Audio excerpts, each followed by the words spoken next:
ایسا نہیں کیا ہے کہ آج کل عرف میں قبر کے اوپر پودے اور پھول لگوانا بہت عام ہو گیا ہے۔ وضاحت کیجئے کہ قبر پہ پودے پھول اس نیت سے لگوا سکتے ہیں کہ مردے کی بخشش ہو، لیکن پہلی بات تو یاد رکھیں کہ یہ کہیں نہیں حدیث قرآن میں آیا کہ پھول پودے سے بخشش ہو جاتی ہے۔ یہ تو آیا ہے کہ نبی کریم نے 2 قبور پر عذاب قبر ہوتا ملاحظہ کیا تو آپ نے کھجور کی ایک تر شاخ لے کے 2 ٹکڑے کیے اور انہیں قبور پہ لگا دیا اور فرمایا کہ مجھے امید ہے کہ جب تک یہ تر رہیں گی ان کے عذاب میں کمی ہوگی۔ بخشش کا ہم نے نہیں پڑھا تو، لیکن اگر اللہ چاہے گا تو ہو سکتا ہے بخش بھی دے کہ پودے وغیرہ مسلسل ذکر الہی کرتے رہتے ہیں، لیکن ہم حتمی حکم شیورٹی کے ساتھ اس لیے نہیں دے سکتے کہ قرآن یا حدیث میں بیان نہیں ہوا، تو یہ تو آپ لفظ نہ کہیں۔ اب ہے قبر کے اوپر، تو یہ فقہا نے منع فرمایا کہ عین قبر کے اوپر نہیں کریں۔ ہمارے یہاں اصل میں ہوتا یہ ہے، اب جیسے یہ اکابرین کی قبور ہوتی ہے نا مزارات پہ، تو یہ حقیقتاً ان کی اصل قبر نہیں ہوتی، اصل قبر ہوتی ہے نیچے، پھر وہ دیواریں کھڑی کر کے اس طرح اوپر چھت ڈال دیتے ہیں، اس چھت کے اوپر بالکل اس قبر کے عین اس چھت کے اوپر ایک اور قبر بناتے ہیں، اس کی لوگ زیارت کرتے ہیں، اس کو چوم رہے ہوتے ہیں، سمجھ رہے ہوتے ہیں بابا جی یہاں تشریف فرما ہے، حالانکہ بابا جی نیچے تشریف فرما ہوتے ہیں۔ قائد اعظم صاحب کے مزار میں بھی دیکھیں قبر نیچے بھی ہے، اس طرح داتا صاحب کی جو اوپر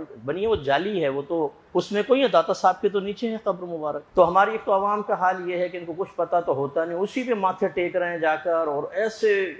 جیسے تو اندر تشریف فرمائیں۔ بھائی پہلے پتہ تو کر لو کہ یہ ان کی قبر شریف ہے یا خالی ایسی ایک بنائی ہوئی ہے۔ اب اگر اس خالی بنائی ہوئی کے اوپر پودے لگا دیے ہیں تو اس میں تو کوئی مسئلہ نہیں، وہ قبر پہ کہاں ہوا؟ ایک تو یہ ذرا ذہن میں رکھیے گا۔ دوسرا، جو ہماری اکثر قبور ہوتی ہے نا، مٹی تو اتنی سی ہے، ہم ساتھ سے دیواریں اٹھاتے ہیں، یہ اس کے اوپر لگاتے ہیں پودے، تو حقیقتاً دیکھیں قبر تو نیچے ہے تھوڑی سی، یہ تو اوپر آپ نے دیوار کھڑی کر کے کیا، یہ بھی منع نہیں ہوگا، ہو سکتا۔ خلاصہ کلام یہ کہ کچی قبر ہو نا تھوڑی سی بس یوں اوپر، اس کے اوپر کچھ نہ لگائیں، یہ فقہا نے منع کیا۔ باقی اگر اس طرح اوپر قبر شریف بنا لیا آپ نے تو ٹھیک ہے، اس پہ آپ لگا سکتے ہیں، اطراف میں لگا لیں، کوئی مسئلہ نہیں ہے۔ اور اصل چیز جو ہے وہ میں آپ کو عرض کروں، اور بات وہی ہے کہ ہمیں یہ باتیں ذرا تھوڑی سی تلخ محسوس ہوتی ہیں۔ آپ جتنے بھی پھول ڈال لیں، جتنے بھی ہار ڈال لیں، جتنے پانی چھڑک کر آ جائیں، جب تک آپ نیک عمل نہیں کریں گے آپ کے مردے کو سکون نہیں ملے گا۔ اولاد نیکی کر کے ماں باپ کو سکون دینا نہیں چاہتی نا، وہ اپنے وہ لائف گزارے گی، آوارہ گردوں والی لائف، بے نمازی پن کی لائف، حرام کھانے والی لائف،